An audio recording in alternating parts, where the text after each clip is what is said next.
Call this meeting of the Fargo School Board to order. Before I ask for a motion on the agenda, the chair is going to actually pull two of the consent agenda items, item E and item H. As soon as we have dealt with the rest of the consent agenda, we'll actually take item H first, followed by item E, right in front of our business section. And we also have an HR addendum to add with our human resource actions that were in the packet that came out earlier. With those modifications, the chair would entertain a motion. I move. So move. It's been moved. Is there a second? Second. Been moved and seconded. All those in favor of approval of the agenda with those modifications signify by saying yes. Yes. Any opposed signify by saying no. Motion carries.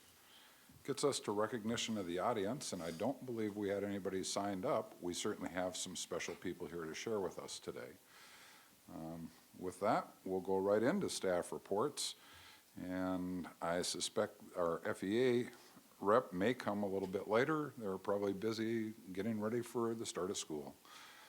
So I'll turn it over to Dr. Gross, give us an opening introduction on item B, the new literary adoption. And actually, I'm going to, if I may, turn it over to Dr. Agri to do that. Absolutely. Thank you. Tonight we have Lisa Roski with us, who is our elementary facilitator for our literacy program, and along with her we have Jodelle Teichen, who is just a great support for all of our instructional coaches. She serves their K-12 director of standards-based education. Lisa's been with us for a very long time. Longer than me, but she's served in multiple roles, and she just brings a wealth of information, knowledge, relationships, which we talked about this morning at the opener about how important that is. She's out in buildings, she's networking with teachers, and she really builds relationships of trust to get teachers to take some great leaps. So we have a new K-5 literacy adoption that took place basically over the last 2 years, but full-fledged last year. And Lisa would like to share some information about how that first year went and where we are headed into the future. So welcome, Lisa. Good evening, everyone. Rachel, you're making me feel really old. But yes, I'm starting my 28th year in education, and I can honestly say, where have those 28 years gone? I'm not sure.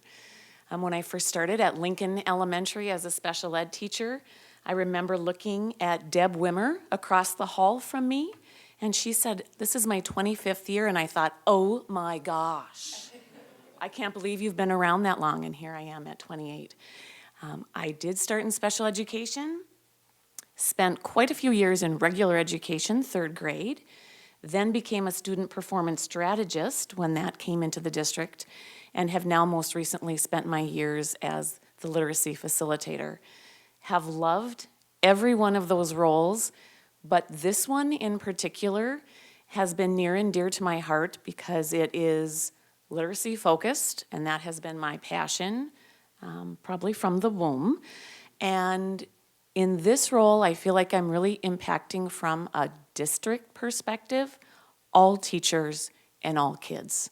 And that's very humbling. So I'm here tonight and very excited to share with you our journey with our newest literacy adoption called, ironically, Journeys.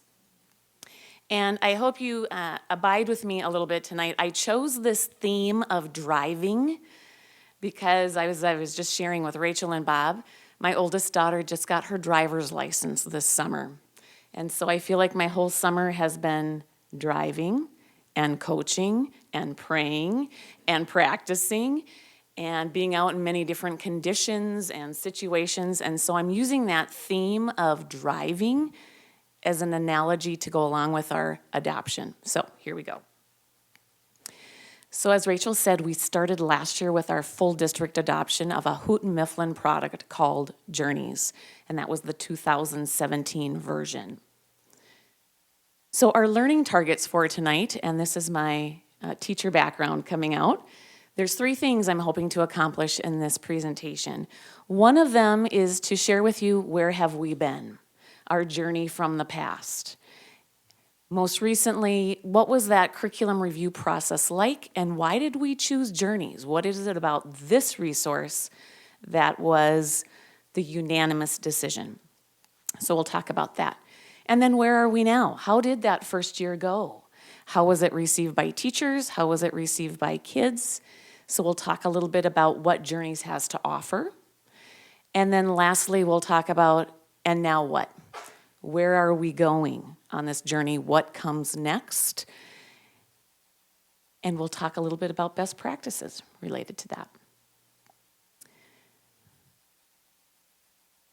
Okay, this is a question I asked just last week in a new teacher seminar that I was leading. I was teaching them about this curriculum, about Journeys, and there were about 20 of them in the room, K-5 teachers, a few specialists, and I asked them, what do you think of when you hear the word literacy? Because that's kind of a big buzzword around our educational realm these days, and so they turned and talked at their table about what this word meant to them. I'm going to ask you to do the same. So if you turn to your shoulder partner and just for about 30 seconds, talk to each other about what does that word mean to you? And then we'll come back together.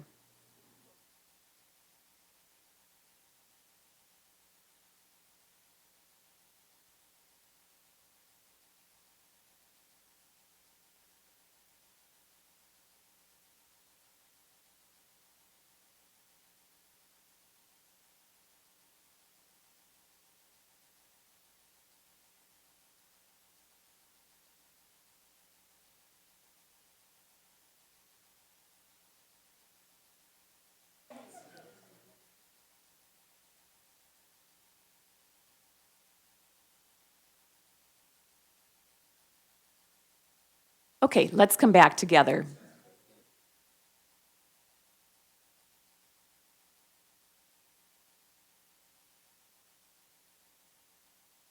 I'm going to ask you to share, 3 of you, to either share your comments, thoughts, or maybe what your partner said. Okay, something related to that word literacy. And then I'm going to connect back to those new teachers when we're finished. Yes. We came up with the idea of being able to not just read, but comprehend what you read and critically evaluate what you're reading. Okay, thank you. 2 more. In addition, we had reiterate or explain it back to you, being able to explain what you read. So a little bit of that metacognition coming back. Okay. 1 more. We were reading and comprehension. Right. And your new teachers said those exact same things. In fact, I took notes on the kinds of things they said at that training. And because it was a Journeys training, they started thinking a lot about skills, elementary, phonics, phonemic awareness, fluency, all of those things that are part of the elementary world in literacy. But comprehension, in terms of being able to communicate, came up over and over. And then we got into this idea of communicate means you actually have to listen too. It's not just the act of expressive communication, but the receptive. And how challenging that is in our classrooms these days for what kids are doing, but how we feel that Journeys gives us an ideal opportunity to do that. And I'm going to talk about that a bit more now as we move along. Thank you for participating in that. Great minds think alike. So where have we been? Well, as this photo indicates, a little bit rocky at times. Our literacy journey in some cases has been slow, a little windy, veering off on different paths, and maybe not giving us that end result at the top of that summit as quickly as we would have liked. So, the standards led us to really thinking about, as part of this curriculum review cycle, what's been our history. And we really spent that whole year of 2014-15 researching where are we at, what's our current status, what does our current program offer, are there holes, what does research say, what do the standards say? And that took a lot of time. A lot of after-school hours we spent digging into that. And what that really led to was one pretty unanimous overarching decision that we needed to change. The things that we were doing while on one hand were working, there was all these other things that weren't connecting. So we looked at what else might there be available that would be a better option. So then in the next year, in 2015, that became our pilot year. And there were about 56, if I remember right, K-5 teachers that were part of the pilot. About 10 per grade level. And I was still turning teachers away. They were very interested in that work. And so the way we structured it is we looked at one resource each semester. Fall semester, we looked at a Pearson product, and spring semester, we looked at Journeys, the Houghton Mifflin product. Teachers did much the same work both semesters, administered common assessments, studied the standards, monitored their progress, and monitored their children's progress. And when we came back together in May, really close to the end of the school year, those 56 pilot teachers, every one of them said, Journeys is the way to go. 2 thumbs up. And so that recommendation then went to the task force, which went in turn to the teaching and learning department, and we moved forward with a purchase. So that led to last year, full district adoption K-5 of the Journeys program. So that leads us to where are we now? We are busy, as this picture attests, lots of things going on. That's one of the beauties we discovered with Journeys, and it articulates it here. Why was this one the one that 56 people chose and was the decision of the task force as well? Because it met all of this criteria that we were looking for. It was balanced, reading, writing, spelling, speaking, and listening. It was directly aligned to the standards. It had very high quality literature, both fiction and nonfiction, that a child could walk into their school library and pull off the shelf. If we were only studying an excerpt in class, they would find the rest of the selection on their school shelves, which was really important for us. Differentiation for many learners. Our academically challenged, our academically gifted, as well as our English language learners, all have a piece of this program. Very strong foundational skills. Our kindergarten and first grade teachers begged for this one. We need a stronger phonics piece. We need to build that phonemic awareness that our children are not coming to school with necessarily from preschool anymore or from home. And so phonics becomes a portion then of the K-1 program.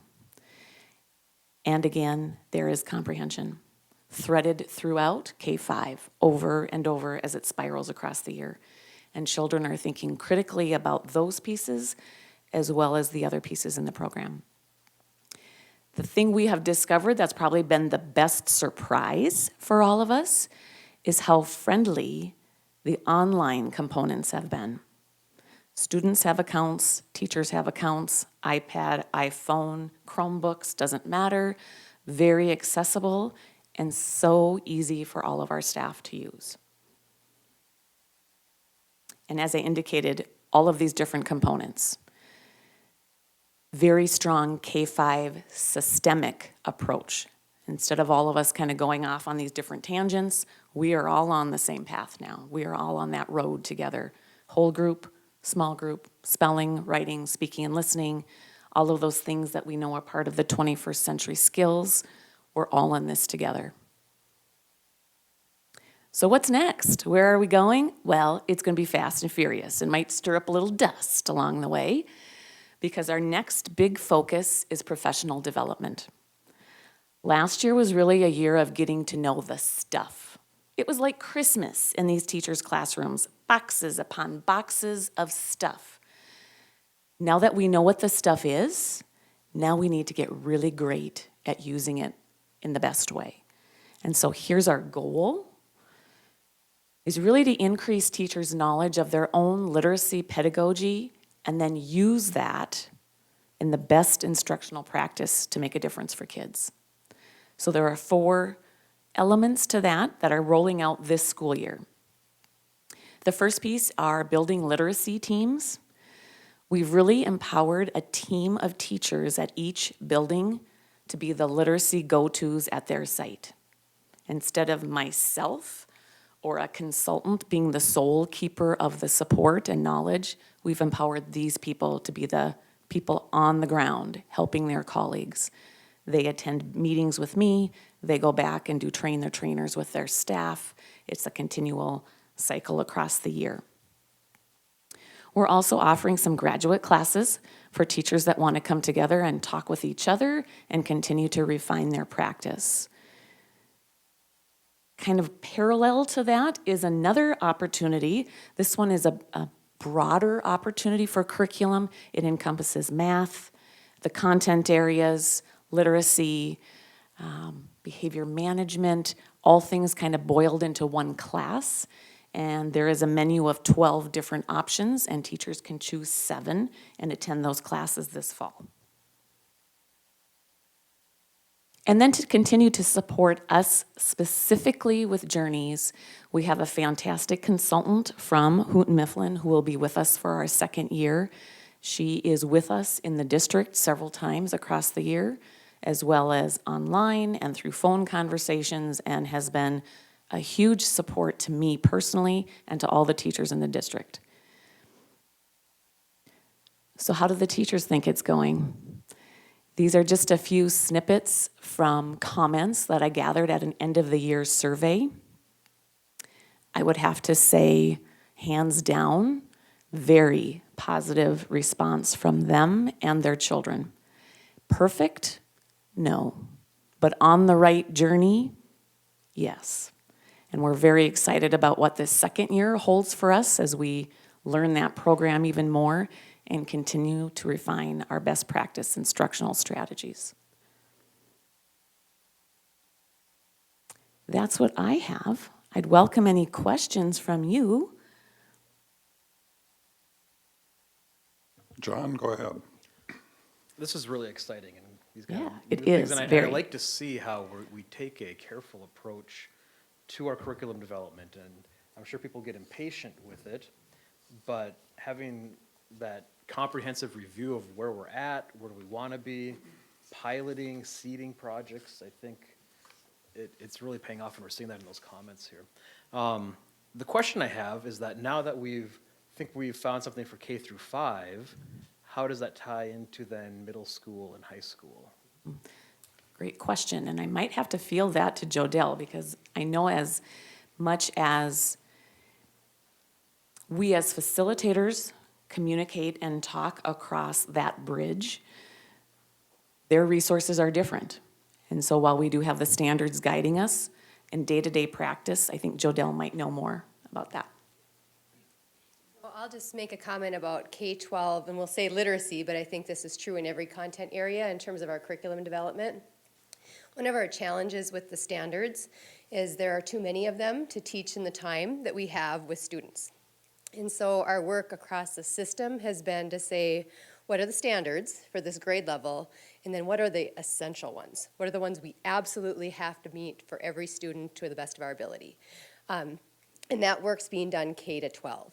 And right now at the elementary level, this resource really helps with that, and one of the things the resource helps with is because those same teachers, if I'm a 1st grade teacher, I not only teach literacy, I teach math and science and social studies. And so that resource really provides that core for them. And then along with the pacing guide that our teams have developed, they've said, now in the resource that's too big to do in this amount of time, what's really essential? So that work has been done in the elementary grades and now is being done at the middle school and high school. And then to follow that up, we'll have to do some vertical work over time. So right now, I think our middle school teachers are working really hard at saying, what are our essential learning outcomes in grade 6, 7, 8? Our high school teachers are doing the same. And then we're going to have to come back at it and say, no, what does that look like K to 12? So that's really what we've been doing over time with both with these resources and others in the system. Mm-hmm.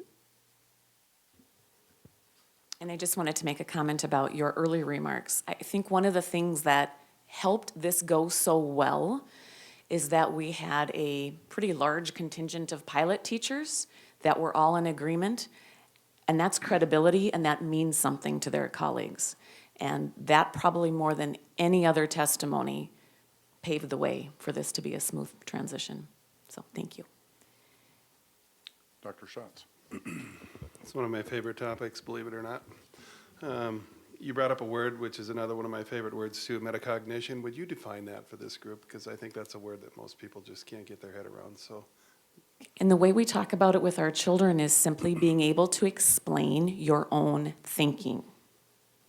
Sometimes we use that other big word, schema, that this is what I'm thinking about, this is what the luggage is inside my head. Now, can I explain that to somebody else?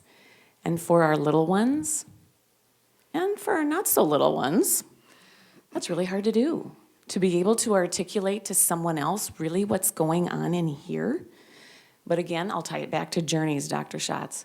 Many opportunities for children to turn and talk, that's what the program is calling it, with a partner to explain, this is how I got my answer, this is my proof, this is why I'm thinking what I'm thinking, and being able to articulate that out loud. I think the more practice we have with that in literacy, in mathematics, across all academics, the better they'll be. And so that leads to, let me make the connection to the high school level for you, because that's where I spent a lot of time. But we used to work on something called strategies-based instructional models. And what we would do is we would determine what is the metacognitive ability of a student, and we do that through an assessment. So in order to address students that get to the high school level that have not caught on to these concepts, those at-risk kids that we find in 9th grade, and those kids that have all those red flags for being a dropout, is that until we know how they think about the way that they learn, we don't know about the challenges they have with the learning that they do. And so rather than throwing content at them to try to get them to be better learners, which is the concept that we usually do, you pass a class, or you fail a class, you take it over again, you take it over again, you take it over again, without addressing the core root of the issue, and that is the metacognitive ability of a student to comprehend, to know what phonemic awareness is, what fluency is, and all these types of things that connect the whole gamut of literacy. And so that is the core essence of ILCs at the high school level, is how do we address that issue? Not through content, but through learning about how to learn, so that they can become a better learner, so when they go back into the classroom, they can understand the content. And so this goes full circle, from K all the way through 12. And so absolutely perfect. I mean, I just love what I heard tonight with what's going on in the K-5, because that's where it has to start. If they don't have that by the time they leave the 5th grade, they become a struggling student, without a doubt. So would you agree with that, Lisa? Probably even a little earlier. Yeah. You know, usually 3rd grade is Yeah, when we that's know right. if things are gonna go south or not. And so that's why I think that's why our K-1 teachers were so adamant that whatever we choose as our next resource must have that foundational basis for all children to get off on a good start. Thank you for the work you're doing. It's Yeah. excellent. Thank you. Well, thank you very much, Lisa, and thank you, Jodell. That gets us to item C of staff reports, and actually we have 2 that Dr. Schatz will be walking us through. Both of these are really our first look. They're not action items tonight. They'll be on our next agenda for action. Thank you. As you know, that each year we bring back to you the strategic plan for reauthorization. And so tonight what we're doing is just bringing to you the review of the strategic plan, some of the adjustments that we're considering for you to adopt the next time that we meet. And we've done this now the last couple of years. This strategic plan continues to serve us well. It continues to provide focus for the district, and as you hear reports all year long that are tied to teaching and learning, to business and operations and all of those things are directly associated with our strategic plan. So from my perspective, I believe that it is continuing to provide us great guidance and focus, so that we don't have all sorts of silos of things going on. Associated with the strategic plan, as you know, is the operational plan. So that's how we operationalize the strategic plan. And so I've made some highlights in here of things that I'll just walk through. There is a highlighted document that you have that show you where some adjustments have been made. And then the operational plan, I just wanted to point out a couple things in that. So I'm going to do these two together, and when we bring them to you the next time, we'll be asking for reauthorization of strategic plan and approval of the operational plan moving forward for the school year, which is the focus of the work for the year. So in the strategic plan, if you go to, let me get to my highlights here real quick. Very few adjustments to be overall. If you go to page 6, there's just a minor adjustment there. If you look at the bottom of the page, indicators for success or results, it says percentage of students meeting their individual growth target in the district's benchmark Ames Web Plus assessment. So it basically specifies what that assessment is. And so that adjustment was made. If you go to page 9, as we continue to work with the STEAM initiatives, the biggest challenge is how do you assess that? How do you assess that work? And so we've made adjustments here before. Jodelle and her team, working with Dr. Gross and Agri, have looked at that. And so we're making some adjustments again there in the indicators of success or results. And so you can see where those were made. And so they continue to work with that one. But that's a little bit more difficult. Not as easy as just a plain old assessment like we have in the first strategic initiative. So that's that adjustment. If you go to page 13, indicators of success again, college-university partnerships, we have now completed the Teacher Leadership Academy. I can't believe it's already been 2 years. I know Rachel and Bob can, because they are the ones who had to put in a whole lot of time doing that. And so we are not set up to have another one yet, but in the future would plan to do so again. The university, North Dakota State University continues with the program, obviously. They're expanding it. There's many other school districts involved. Only so much they can do too. But when the second opportunity comes around, we'll definitely be involved. But for this coming year, we will not be, so that's why we're taking it out of that particular part of the strategic plan.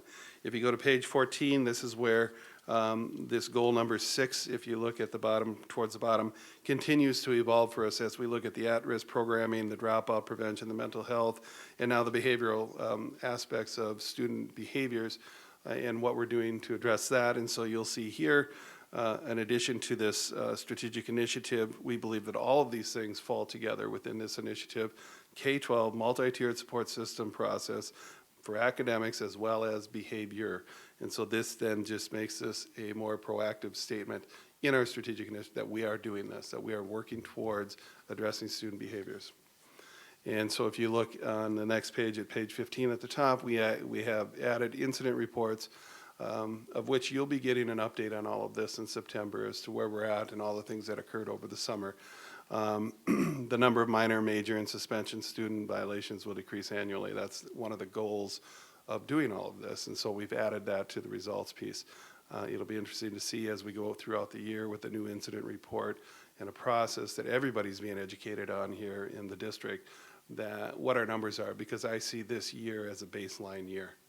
Data from the past won't apply very well because of the way that we're going to move forward and try to be, to differentiate more what incident reports we have and to do a better job of reporting. And so this sets the stage for that baseline year and for the work that we're doing. And you'll see that also referenced in the operational plan.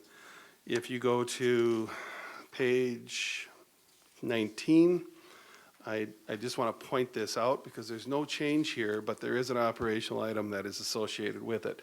And so if you remember, under this particular strategic initiative, which is quite long, so let me go back here. You get equitable resources and planning. This is the operational side of the house, and so there are many different components to this particular initiative. But when you get towards the end, it says operational efficiency, where Fargo Public Schools will continue to analyze variable expenses in an effort to provide operational efficiency district-wide. As a result of our efforts, we'll accomplish this goal by ensuring annual operating expenses mirror annual revenue projections. Within that, you can read doing a district audit with the DMG organization, as you guys had approved and as we've moved forward to. So, and it's nothing to sneeze at. That's a big project. So, I had to take that.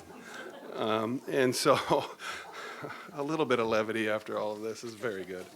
And so anyways, that's where we will seat that whole project. And if you go then to page 21, when we originally did our strategic planning process, we looked at what are things, what came from the process, and this was now 3 years ago, over 3 years ago almost.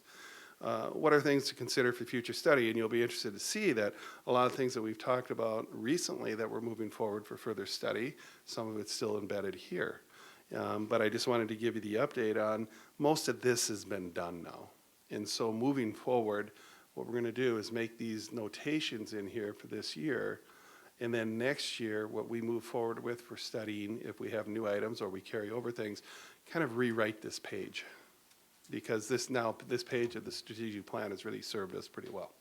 And where are we going to get that from? From the public the public forums that we're doing with the annual report out about the state of the schools. Because that's now become a place, hopefully annually, where we're posing questions to the public, we're getting feedback, and then from that, like we did last year, we say, you know what, here's some things that we need to do or consider for future study. And this would be a place where we could nest that, if you will, in our strategic plan. And so here, the update on the best practices in technology, Bill continues to do, first of all, Bill studies this all the time. This is ongoing. But specifically, as you will see in the operational plan, talking also about the applications that will assist parents in technology, and are there things there that we can endorse or move forward with an endorsement? The service learning curriculum was finished a couple of years ago, so that's just there as a notation. Innovative high school models, here we are. This was way back when we did the strategic plan. We are now this year going to be doing that study, and Bob continues to put that plan together for this year. And then the other one down here, the Communications Committee recommended a yearly State of the Schools address and a public focus group. So really taking a look at how can we move forward with that public engagement, community engagement, and we've done that now. And so that's what we're doing, moving forward. So feel good about that. The things here were attended to, and moving forward, we'll continue to build on that. So that would be the changes that we would recommend within the strategic plan. If there's any questions, I would take them at any time. So jump in if you have one. Okay, John. Going back to page 9. Okay. And looking at the STEAM Goal 1 indicators, I just about called it a KPI, but in the indicators there, were those changed last year? Or? I'm going to ask Dr. Gross to address that. He can tell you. So I'm trying to remember. You don't have this in front of you. What's indicated on that document, there are 3 pieces of data that we have been collecting in the past, and they were to use our work with the metro area school districts, in which we collected and analyzed different STEAM activities across not only Fargo, but West Fargo and Moorhead. And what we found is that partnership is still strong, but the collection of that data is not still an area of focus in our partner districts. So it was something that we were using, and what we found is it actually became more work to record that information than actually put those projects in place. They'll still be happening. We're still continuing the project-based learning training. We did it again this summer, so even more of our staff are trained with that. But in its place in yellow on there, what we are suggesting is that we will use an advanced ed tool. It is the agency that accredits the district. It's a walkthrough tool in which we are partnering with both Moorhead and West Fargo, where they will send staff into our schools to look to see the engagement level of students, the use of technology across the system, and what's happening in the classrooms. We then return that favor as our staff go and look into some of their schools across both Moorhead and West Fargo. So it's been a wonderful way for our principals to learn and grow together, and also our staff to learn and grow together. And that's the data that we will bring forward around the area of STEAM education. Thank you. Okay, moving on to operational plan. We always provide you, and this is our first round of the operational plan, we provide you with a summary of what are some of the major highlights of this plan. If you remember, the operational plan is aligned to the advanced ed standards and aligned to the strategic plan. So when you look through operational items, you can see that connection. And so we tie that in there for you so that we don't have anything sitting outside of those realms. And so I think that's the beauty of the bigger piece to this, and that whole umbrella of strategic planning is everything is tied together so that it's systematic and so that it's measurable, so that we can tie it back to something. So it's presented to you in that advanced ed standards format with the strategic notations. So if you look on the summary on page number 1, on the back side of that sheet, These are the real highlights that we have of the year, and many of these have come forward through you or through the public forum, and so I just wanted to highlight those things for you and know that these, and there are other things within the plan that I'm not going to go through every single thing, but researching, developing district-wide elementary to middle school transition plan, we talked about that. Conducting innovation study in regard to the new educational law in place in North Dakota. Researching the concept of year-round school, implementing and monitoring the FPS Student Behavior Safety Action Plan, implementing a redesign of the district's employee portal. That'll be a big part of the communication team. We did our overall website here just a year or two ago. We have an internal portal that we use with employees, and that is outdated and needs some serious updating, so that'll be a major work for Anne Marie, her team, and many others within the technology department. And then engage in the audit process to determine the overall return on investment, as we call it, in consultation with the DMG group. There was only one other citation, or one other notation that I made in here, and that was on page 8. If you go to page 8, Standard 4, Resources and Support Systems, falls under that strategic initiative of that operational side of the house. You can see there are a number of things that Brock and his team, and primarily Brock and his team, and teaching and learning will be engaging in. But what I didn't want to have lost in all of this for you is that when Advanced Ed came, they said, do some kind of evaluation and assessment of all the programs you have, and are you truly getting the bang for the buck? Are you truly having students achieve at higher levels, those kinds of things? Is it working? And if it isn't, then what should you do? And so we tied that plus, and you've seen that one before, with the DMG review.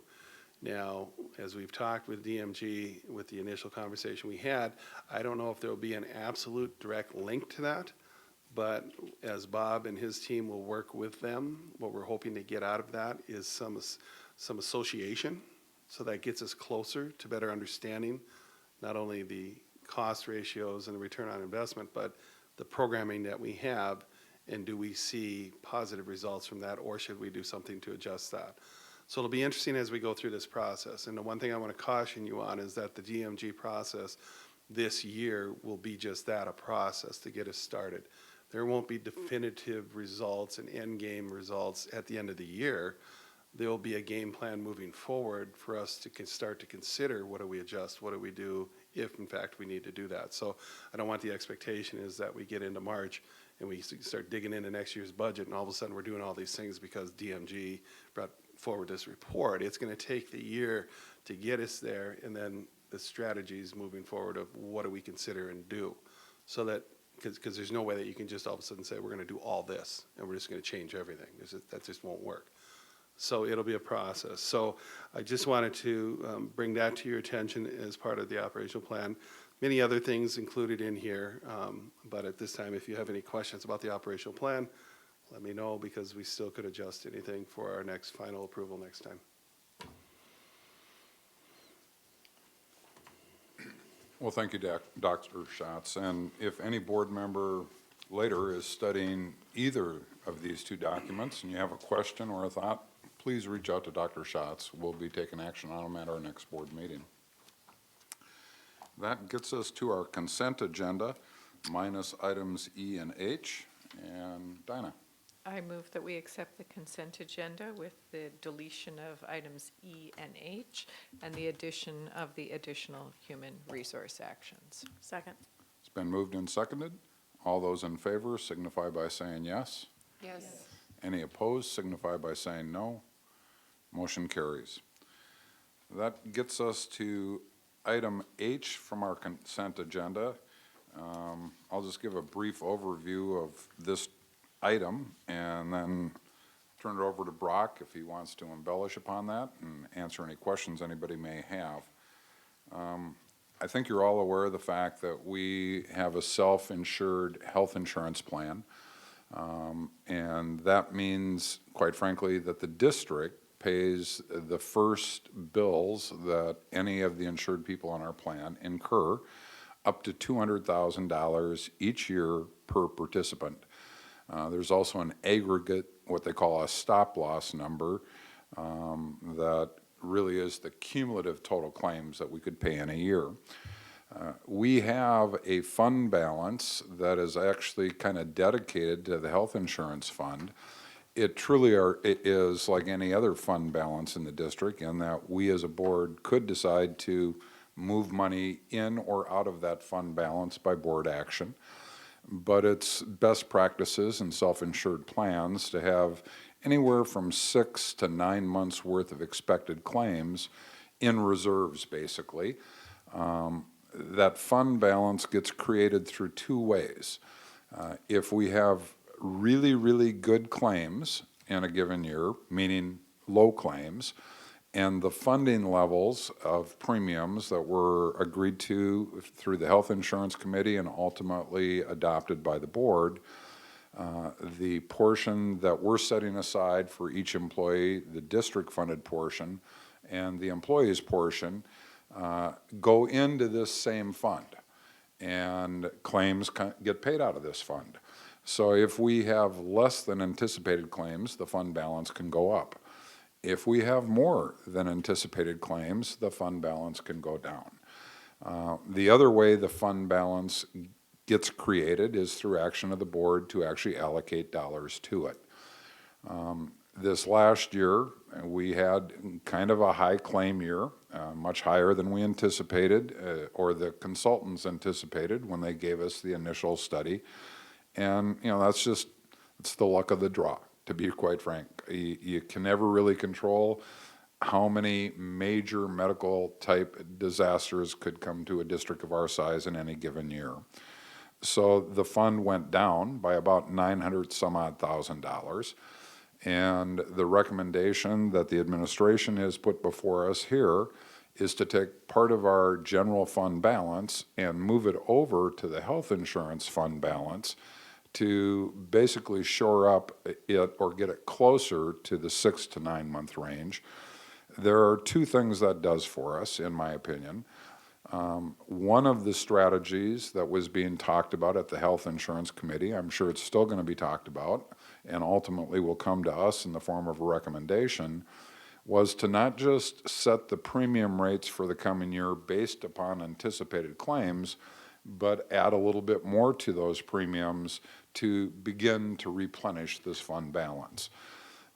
Obviously, over the course of this particular budget cycle, we're all aware of the fact that we are not able to give many or much of a raise to our employees.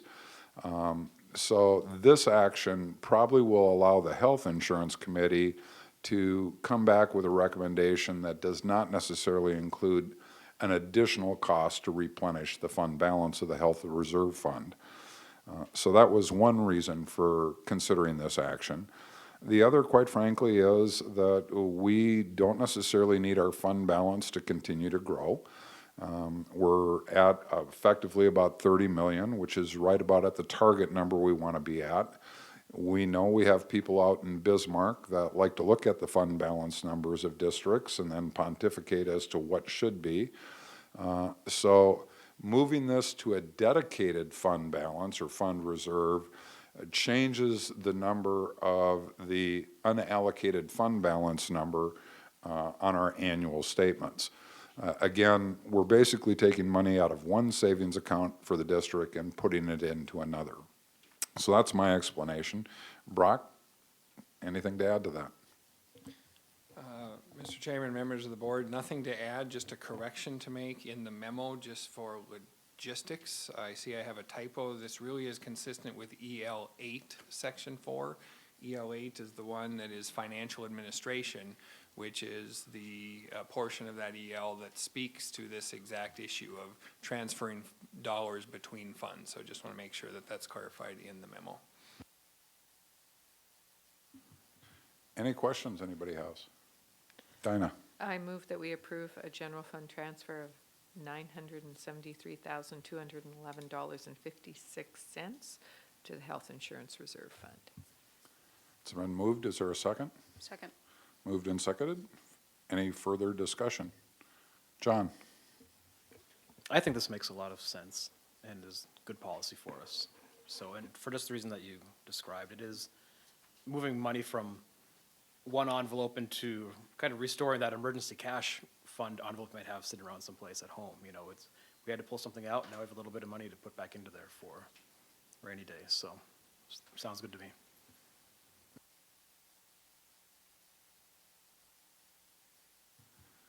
Seeing no others, Jolene, would you call the roll, please? Knutson? Yes. Rodenbacher? Yes. Ulrich? Yes. Ani? Yes. Benson? Yes. Boyd? Yes. Goldenberg? Yes. Johnson? Yes, motion carries. The second item we pulled, which was item E on the consent agenda, was pulled basically because if we had not approved the fund transfer, then we'd have to do a modification back into this document. Memo 20 is a copy of our annual financial report from last fiscal year, 2016-17. This is an annual report required to be filed by all school districts in a format put together by DPI, basically. All of the numbers here, and one board member came up to me afterwards and said, or earlier today, and said, I really like this format. We produce this report every year. And if you had a desire to see previous years' versions of this, I suspect Brock can get you those. But all of these numbers are actually represented in our normal budget that we approve and that we track throughout the course of the year. But then they're formatted here to go into the system that DPI uses so they can create their school finance facts, if you're familiar with that document, that really tries to, as best as it can, do comparative data from one school district to the next.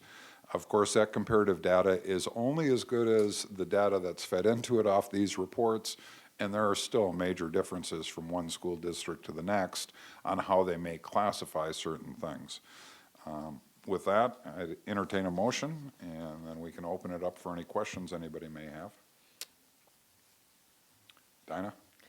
I move that we approve the school district annual financial report of the Fargo Public School District Number 1 for the 2016-17 school year and file the same with the county superintendent of schools. Second.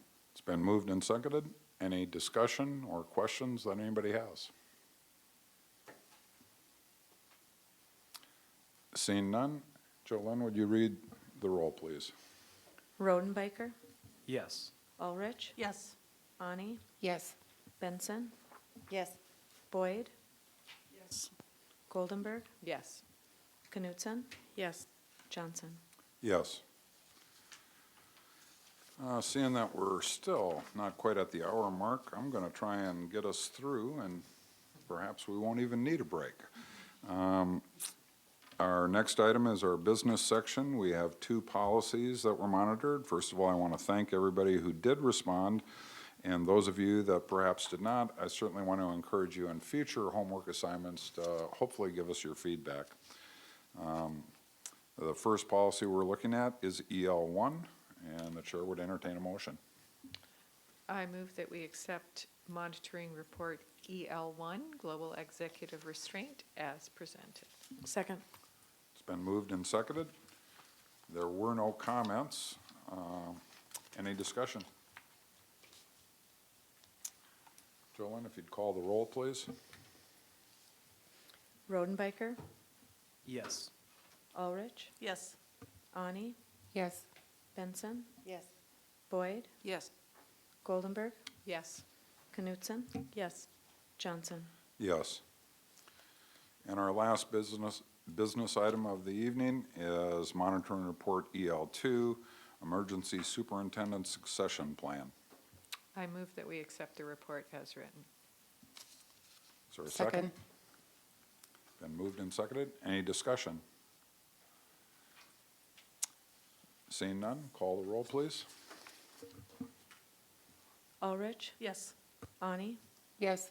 Benson? Yes. Boyd? Yes. Goldenberg? Yes. Knutson? Yes. Rodenbacher? Yes. Johnson? Yes. Brings us to board reports, and before I start going around the room, first of all, I want to take this moment, even though she's not here, to give a big shout out to Anne Marie. and to Dr. Schatz, and actually the entire team that I suspect was working behind the scenes to put together the morning event out at the Shields Event Center. I want to thank all the board members for attending. I thought it was a great kickoff to the school year, and hopefully we'll just take that energy and run full force all the way through to the end of the school calendar. So on behalf of the board, thanks to our administrative team for kicking the school year off on a great note. I think we'll start today with John on committee and liaison reports. Thank you. Reiterate what you said about the event this morning, the kickoff. I think our keynote speaker said it correctly when she said, "Wow, Fargo, you know how to do it right." And I absolutely agree. Very good. I was at my liaison schools on Friday, Washington and Ben Franklin. And I thank Principal Selberg very much because I did not give her very much notice on Friday that I was dropping by, and she made some time for me at a very busy time of the year. I was also at Ben Franklin again last night for back to school night, where my daughter is starting 6th grade. And it was a very different environment on a back to school night than a late Friday afternoon during the summer, and lots of positive energy in there. It's fun to see.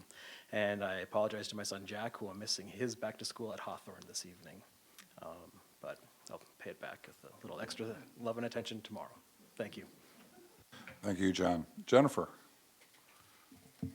So I would just like to comment around how great of a job Eric Hatch did emceeing this morning. I thought that was a nice touch. So I was there this morning. Health Insurance Committee will meet again next week. They have been meeting throughout the summer. They've had a lot of work going on. So next week, Tuesday at 4. And our middle schooler, and I'm not sure if this is done across the district, but Eagles Camp was last week at Discovery.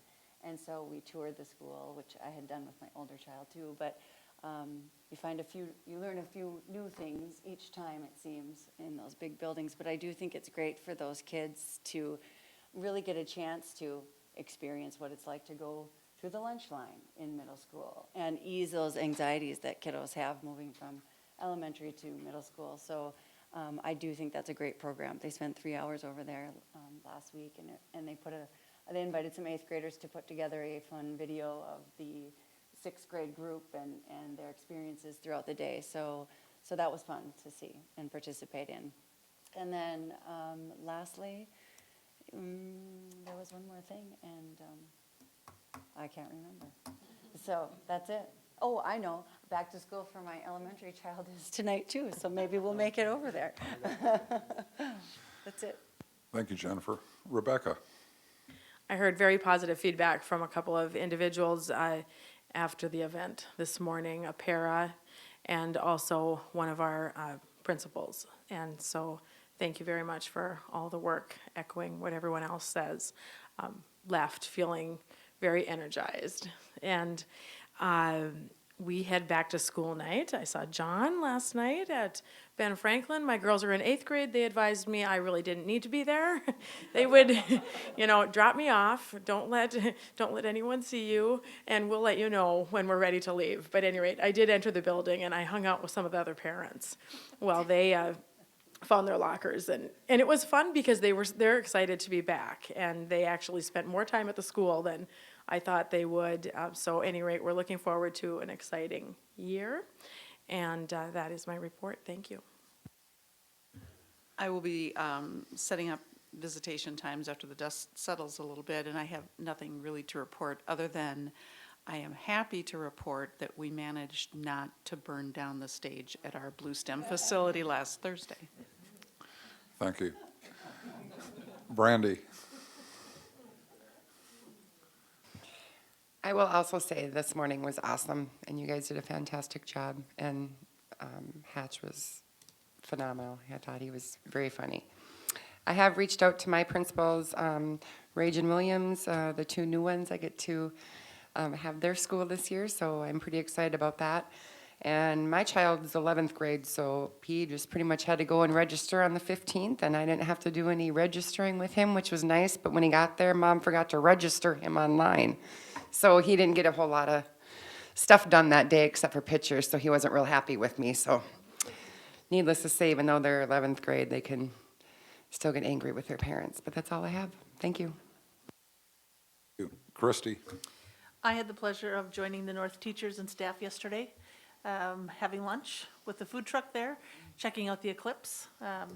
Andy had some eclipse glasses that we were able to do. I was able to capture a little photo through my camera with the glasses over it, juggling the whole thing. But that was great. So Andy and I are ready to touch base once the dust settles as well. And I'll reiterate, Eric did a nice job this morning. I think he really brought it home on that one. And just since we're talking about our own kids, my 8th grade son, I got to go with him for his orientation. He still likes his mom, unlike some girls of Rebecca's. And my daughter misses the first day of school because of golf, but she just emailed her teachers. It was back to school tonight at Davies and didn't have need to go there or to have her mother anywhere near, so she can email her teachers and get what she needs. Super. Dinah? Okay, so just my comments about this morning, without repeating what everybody else has said, I thought the 3 staff members of the year, the principal, the support staff, and the teacher also did a really outstanding job, because that is what we're about, and seeing them be inspirational and positive and complimentary. I think all of that was great, and I happen to know all 3 of them quite well, so that was even nicer. I managed to get to all 3 of my liaison schools on Monday morning between 8:30 and 9:15 in their staff meetings. So Longfellow, McKinley, and Woodrow. And so I had a great appreciation for the fact that we reorganized. I was telling John this morning, a few years ago, the partnerships for the schools, because I couldn't have done what I did several years ago when I had Longfellow and Kennedy and be at both of those in that time frame. So I was there and introduced myself, and I have interviews set up with, or meetings set up with each of the principals for the week after Labor Day. The Board of Health had their meeting. We've gone back to a alternate month meeting schedule. So we had our meeting last week, and a couple pieces of interest. We had an update on the substance abuse and that issue and what's going on and what Fargo Cass Public Health is doing in the district. And we were shared these print materials, which there's enough for. It's only 3 on this. Oh, yeah, 3 on this side and all the rest of you on that side. Feel free to take one, each of you. I have a few extras if you want them. If for any reason you want multiple copies for some other organization, your kid's school, whatever it happens to be, I can tell you how to get them. They're things used by the Fargo Cass Public Health, but they were developed by the North Dakota Department of Human Resources. Just a couple of comments. You're probably aware that we now have a medical assisted treatment center in Fargo, and that has apparently been a huge success. They currently have 75 clients, and they're working hand in hand with folks who are in the jail so that hopefully they can get the appropriate connections and treatment and so on as needed. And also the Mayor's Blue Ribbon Panel, which we keep hearing about on and off over the course of the year since that's been developed, has now hired a full-time coordinator who's just started. So I think that a lot more work and maybe visibility and stuff will come now that there's a full-time hired person, as opposed to all the volunteers from all their other organizations trying to also organize that. And as I've also mentioned to you in the past, the Fargo Cass Public Health is going through the accreditation process like we have done, and as part of that process, we have, I guess, revamped our mission and vision. And so the Fargo Cass Public Health is healthy people in healthy communities, and to prevent disease and injury, promote wellness, and protect community health is the future vision line.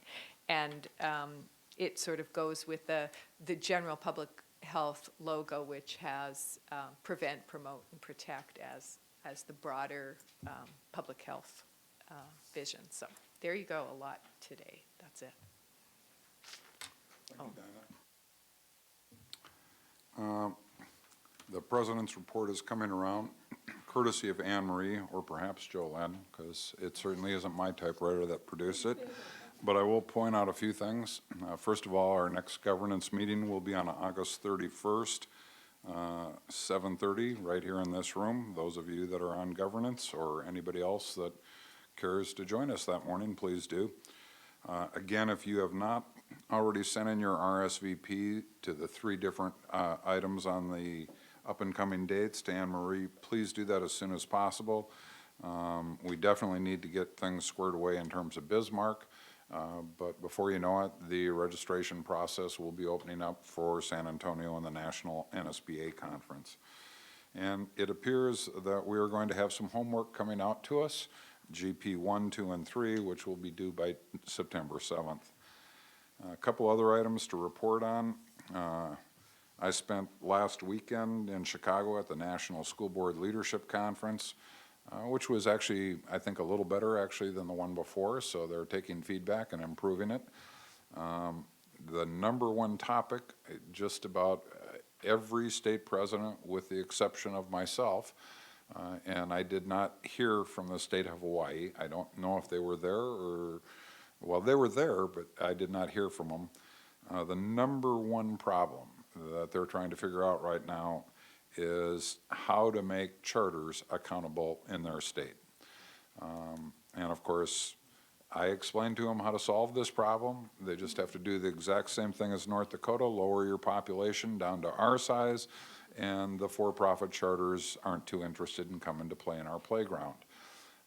There are certainly great charters in our country from coast to coast, but there are also pretty bad examples of charters. Colorado in particular seems to be having a nightmare right now. The charters in Colorado actually can take control, maybe that's the wrong word, they get to share with the public school districts capital mill levy dollars. So if a private charter needs a new roof, they actually have access to the public K-12 capital funds to use it.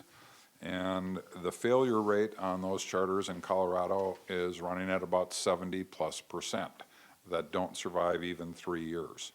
So it's a real challenge, educationally speaking, one that obviously the National Association is focused in on. And just to be clear, there are really 3 types of charters, and I would say 4, because I really believe parochial schools fit the same model as a charter. There are for-profit charters, there are not-for-profit charters, and there are public charters.